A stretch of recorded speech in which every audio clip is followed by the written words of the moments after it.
मेरा नाम मुकुंद दवे है, बेरोजगार हूँ। आपने बोला है कि जो इस्लाम कबूल करता है उसके हजारों गुनाह माफ़ हो जाता है, मगर मेरे हिसाब से सबका मालिक एक है और एक मालिक होते हुए किसको ये नज़र से देखता है और किसको वो नज़र से देखता है। हिंदुओं को माफ़ नहीं करेगा और जो इस्लाम धर्म स्वीकार करता है उसको माफ़ कर देगा। ये कौन सा ऊपर वाले का कानून है जो मेरी समझ में नहीं आ रहा है। बहुत अच्छा सवाल, बहुत अच्छा सवाल। मालिक एक तो सारे इंसानों के लिए अदल भी एक होता है। बहुत अच्छा सवाल, बहुत अहम सवाल। भाई का सवाल है कि ये किधर क्या मुसलमानों को माफ़ करता है, हिंदू को नहीं माफ़ करता है। मैंने आपसे कहा कि जो इंसान नाम का मुसलमान है, उसका नाम मोहम्मद अब्दुल्ला जाकिर है, तो वो काफ़ी नहीं जन्नत में जाने के लिए। मुस्लिम का मतलब वो इंसान जो अमन हासिल करता है अपनी ख्वाहिश, अपनी मर्ज़ी से खुदा के अहकामात पे अमल करने के बाद। यानी जो इंसान अपने मालिक के अहकामात पे अमल करता है वो सच्चा इंसान है। वो नाम का क्या है उसका मैं कोई लेना देना नहीं। यहाँ मैं कह रहा हूँ कि जो इंसान अल्लाह के अलावा किसी के साथ शिर्क कर रहा था, आज शिर्क करना छोड़ दिया, आज उसके गुनाह माफ़ होंगे। चाहे कोई भी हो, आप भी अगर कहते कि मैं शिर्क करना छोड़ दूंगा, अल्लाह के अलावा किसी और की इबादत नहीं करूंगा, जो हिंदू मज़हब की किताब में लिखा है, और मैं मानूंगा आखिरी पैगंबर मोहम्मद सल्लल्लाहु अलैहि वसल्लम में, चाहे आप ईसाई है, चाहे आप हिंदू है, चाहे आप यहूदी है, आज आप अगर अपने मालिक का कहना मानेंगे तो आपका मालिक आपको माफ़ करेगा। लेकिन अगर आप कहेंगे मेरा मालिक एक, लेकिन मालिक का कहना नहीं मानेंगे तो मालिक कैसा माफ़ करेगा। मिसाल के तौर पे एक एग्जामिनेशन होता है, टीचर सारे तालिब इल्म के लिए बराबर है।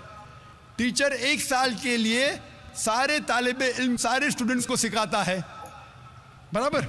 लेकिन एग्जामिनेशन में जो टीचर पूरे साल भर सिखाता है, जो तालिब इल्म वो टीचर के सिखाए मुताबिक एग्जामिनेशन पेपर में लिखता है, वो पास हो जाएगा। जो तालिब इल्म टीचर जो सिखाता है उसके खिलाफ काम करता है तो टीचर क्या उसको पास करेगा?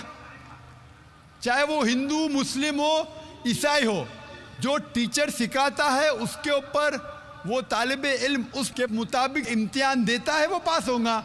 आपका मालिक, हमारा मालिक एक है।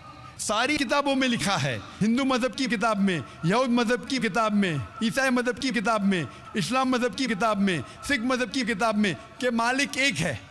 मालिक के अलावा किसी की इबादत नहीं करना चाहिए, खुदा के अलावा किसी की इबादत नहीं करना चाहिए। कल मैंने फरमाया था कि उस खुदा की कोई प्रतिमा नहीं, कोई अक्स नहीं, कोई फोटोग्राफ नहीं, कोई पिक्चर नहीं, कोई बुत नहीं, कोई मूर्ति नहीं। फिर अगर आप मूर्ति देंगे तो आप मालिक का कहना नहीं मान रहे। तो अगर आप मालिक का कहना मानेंगे, आपका नाम कुछ भी हो, मोहन हो, कुछ भी हो, शंकर हो या अब्दुल्ला हो, अगर आप मालिक का कहना मानेंगे तो आप सचमुच उस मालिक के बंदे हैं। अगर आप मालिक का कहना मानेंगे तो आपके गुनाह माफ़ हो जाएंगे। तो ये अरबी में कह रहा हूँ कि मुस्लिम तो लोग को ये लफ्ज़ से नफ़रत है। अगर नफ़रत है तो मैं मुस्लिम लफ्ज़ को निकालता हूँ। मैं ये कहता हूँ जो भी इंसान अपने मालिक का कहना मानता है उसे अरबी में कहते हैं मुस्लिम। लेकिन आपको मुस्लिम शब्द से नफ़रत है, मुस्लिम शब्द को निकाल दो। मैं ये कहूँगा जो खुदा के अहकामात पे अमल करता है, खुदा के कलमात पे अमल करता है, ये मानता है कि खुदा एक है, उसके अलावा किसी की पूजा नहीं करना चाहिए, वो इंसान के गुनाह वो मालिक माफ़ करेगा। आप अगर मानेंगे खुदा एक है, आप मानते खुदा एक है, आप मानते खुदा के अलावा किसी और को पूजना नहीं चाहिए, मानते? हाँ क्या नहीं मानते? आप मानते बुत परस्ती गलत है, आप मानते कि मूर्ति पूजा गलत है, आप मानते कि आखिरी पैगंबर मोहम्मद सल्लल्लाहु अलैहि वसल्लम है? नहीं मानते। बोलते जैसे शिव शंकर को पैगंबर बोलते हैं, जैसे साईं बाबा को ये सब जो पैगंबर हो गए, ये हर फरिश्ते ऐसे ऐसे आते गए। आपने मेरी 15 तारीख की तकरीर सुनी? मैंने नहीं सुना। मोहम्मद सल्लल्लाहु अलैहि वसल्लम का जिक्र मुख्तलिफ मजहबी किताबों में, आप कैसेट लीजिए, मेरी तकरीर है मोहम्मद सल्लल्लाहु अलैहि वसल्लम का जिक्र मुख्तलिफ मजहबी किताबों में। इसमें मैंने साबित किया हूँ कि मजहबी किताब बदलने के बावजूद सब मजहबी किताब में लिखा है कि आखिरी पैगंबर आने वाले हैं। उस आखिरी पैगंबर का नाम है मोहम्मद सल्लल्लाहु अलैहि वसल्लम। आप हिंदू मजहब से ताल्लुक़ रखते? हिंदू मजहब की किताब में लिखा है, भविष्य पुराना पर्व 3 खंड 3 अध्याय 3 श्लोका 5 से 8 में लिखा है भविष्यवाणी मोहम्मद सल्लल्लाहु अलैहि वसल्लम की। आप पढ़ेंगे भविष्य पुराना पर्व 3 खंड 3 अध्याय 3 श्लोका 10 से 27 में मोहम्मद सल्लल्लाहु अलैहि वसल्लम का जिक्र है। आप कुंटब सुक्ता पढ़िए, अथर्ववेद में लिखा है, किताब number 20 him number 127 shloka number 1 से 14 में लिखा है मोहम्मद सल्लल्लाहु अलैहि वसल्लम के बारे में। आप पढ़िए अथर्ववेद किताब नंबर 20 अध्याय नंबर 21 श्लोका नंबर 6 और 7 में मोहम्मद सल्लल्लाहु अलैहि वसल्लम का जिक्र है। मोहम्मद सल्लल्लाहु अलैहि वसल्लम का जिक्र है सामवेद में अहमद जैसा, सामवेद उत्तर चिक मंत्रा नंबर 1500 लिखा है। यजुर्वेद में अध्याय नंबर 31 श्लोका नंबर 18 में। आप पढ़ेंगे ऋग्वेद किताब नंबर 8 अध्याय नंबर 6 वर्ष नंबर 10 में। आप अगर पढ़ेंगे अथर्ववेद किताब नंबर 8 अध्याय नंबर 5 श्लोका नंबर 16 में मोहम्मद सल्लल्लाहु अलैहि वसल्लम के बारे में अहमद लिखा है। अथर्ववेद किताब नंबर 20 हिम नंबर 126 वर्ष नंबर 14 में कई जगह लिखा है नाराशंसा। नाराशंसा मतलब वो आदमी जो प्रशंसा के लायक है। इसका अरबी में तर्जुमा होता है मोहम्मद। मोहम्मद सल्लल्लाहु अलैहि वसल्लम का नाम से जिक्र है हिंदू मजहब की कई किताब में। ऋग्वेद किताब number 1 hymn number 13 verse number 3, Rigveda किताब number 1 hymn number 18 verse number 9, Rigveda book number 1 hymn number 106 verse number 4, Rigveda book number 1 hymn number 142 verse number 3, Rigveda book number 2 hymn number 3 verse number 2, Rigveda book number 5 hymn number 5 verse number 2, Rigveda book number 7 hymn number 2 verse number 2, Rigveda book number 10 hymn number 64 verse number 3, Rigveda book number 10 hymn number 182 verse number 2,